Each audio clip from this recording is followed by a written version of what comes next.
Welcome to this explainer. Today we're diving into something that is honestly incredibly frustrating but so common. We're talking about that painful gap between our biggest ambitions and our daily inaction.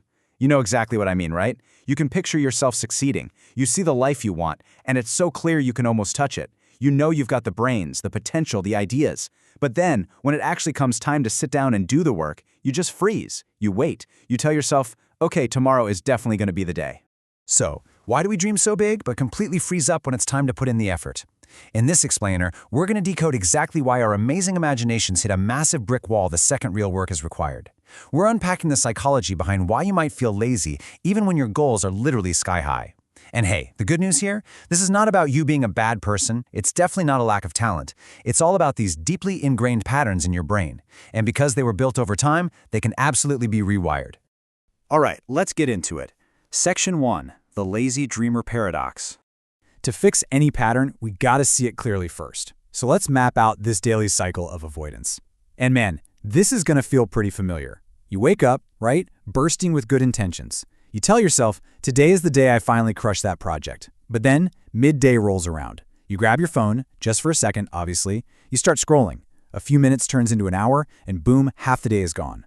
By the afternoon, you're feeling kind of sluggish and unmotivated, so the negotiation starts. You know what? I'll just wait for tomorrow. I'll have way more energy. Then night hits. You're lying in bed, feeling just intensely guilty.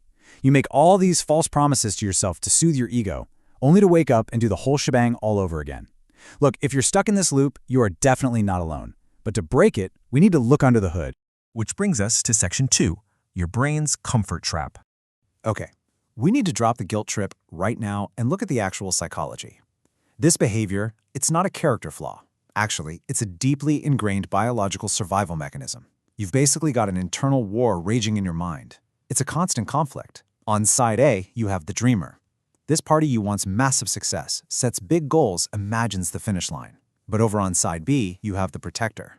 This part of your brain is biologically hardwired to avoid discomfort and keep you safe. So when you think about tackling those big goals, your brain doesn't see a fun, exciting challenge. No, it sees a threat. It sees effort, uncertainty, and the very real possibility of failure and rejection. So it fights, literally fights, to protect you from that pain. Because your brain wants to shield you from this threat of hard work, it hands you an easy out. It nudges you to, scroll social media or watch a quick video. And when you do, your brain gives you a nice little hit of dopamine. You instantly feel better, the discomfort of the hard task goes away, and your brain basically learns a terrible lesson. Avoiding your goals makes you feel good. Every single time you choose that short-term comfort, you are literally teaching your brain that your dreams don't matter. You're building a habit of avoidance that is actively stealing your long-term happiness. Moving right along, Section 3, unmasking your perfectionism. So how do we justify all this avoiding to ourselves? Well, it's time to bust a huge myth about having high standards. We need to redefine what perfectionism actually is. We all love to think it just means we demand excellence, right? But the reality? Perfectionism is just fear disguised as excellence. It's a very convenient excuse your brain uses to never start. Because think about it, if you never start, you can never fail. Deep down, the terrifying truth is that if you try your absolute hardest and it still falls flat, you might have to face the idea that your ideas weren't as brilliant as you hoped. It is way easier to just live in the fantasy than to actually test your dreams in the real world. And we fall right into these perfectionist traps all the time. You wait for the perfect plan. You wait until you feel 100% ready. You wait for the stars to align and the conditions to be ideal. But here is the hard truth you need to hear today. Perfect never comes. Ready never comes. Ideal never comes. While you're sitting around waiting for these impossible conditions, your actual life is just passing you by. We have got to completely flip our perspective on this. Failure is not the opposite of success. Inaction is the opposite of success. When you try and fail, you actually gather data. You learn something. When you do nothing, you learn absolutely nothing. Every single successful person you follow has failed way more times than you've even tried. The difference isn't that they somehow dodged failure. It's that they built momentum through consistency. They took messy, imperfect action instead of just sitting there doing nothing. All right, Section 4, systems instead of motivation. Time for a little bit of tough love. We've got to stop relying on fleeting feelings and start building some real structure. And this hits on a major misunderstanding for ambitious folks. We think we just lack motivation. But listen, motivation is a false savior. It's just a feeling. And feelings, they fluctuate based on how much you slept or literally what you ate for breakfast. You cannot build a life on how you happen to feel on any given Tuesday morning. The real solution here is discipline. And discipline isn't a magical trait you're born with, it's a muscle. You build it, one small, uncomfortable decision at a time. So let's talk about how this looks in the real world with environmental design. Your environment dictates your actions way more than your willpower ever will. Highly successful people don't have superhero willpower, they just have better systems. If your phone is sitting right next to you, you're going to check it. That's just a fact. So step 1, physically put it in another room. Step 2, clean your desk. A messy workspace makes your brain feel totally scattered. And step 3, set a specific, non-negotiable time for focused work. You have to design your environment so that doing the productive thing is actually the easiest default action. Every distraction you eliminate is a decision you don't have to spend mental energy making.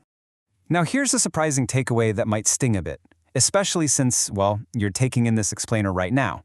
Consuming content is very often just another form of avoidance. Endlessly binging videos about success, reading another 10 productivity hacks, listening to motivational speakers, it feels like you're making progress, but you aren't. It is just your brain tricking you into feeling productive. It's advanced procrastination. You don't need more information at this point. You already know exactly what you need to do. It's time to stop learning and start executing. Let's bring it home. Section 5. Start small. Forgive yourself. Okay, but how do we actually execute when that internal resistance is screaming at us? We need to soften the tough love here, because beating yourself up simply doesn't work. I want you to pick just one incredibly small thing that moves you toward your goal. Don't try to overhaul your entire life overnight. That's literally just your perfectionism talking again.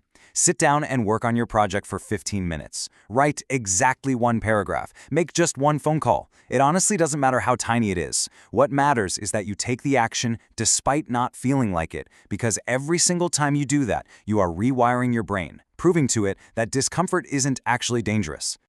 And as you get going, you have to embrace the reality of progress. Progress is not some straight, flawless line heading up and to the right. It's mostly about consistency, but it fundamentally includes mistakes and bad days. Your first attempt at anything new is going to be pretty terrible. You're going to make some bad work. That is completely normal and entirely mandatory if you ever want to become great. Quality comes way later, consistency has to come first. So when you hit a bad day, and trust me, you will, do not let that one slip-up become your excuse to throw in the towel completely. The emotional engine driving all of this really comes down to one thing. Action without self-compassion will not last. Period. Beating yourself up with guilt and shame only feeds the avoidance cycle. Every night you spend hating yourself for wasting a day is just draining the energy you desperately need for tomorrow. Forgiveness isn't about letting yourself off the hook.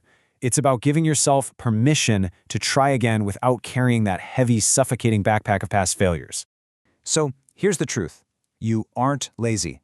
Lazy is just the strategy you've been using to avoid discomfort. You've got immense potential. You just need to build the muscle of discipline. So I want to leave you with a final challenge. Stop planning. Stop waiting to feel magically ready.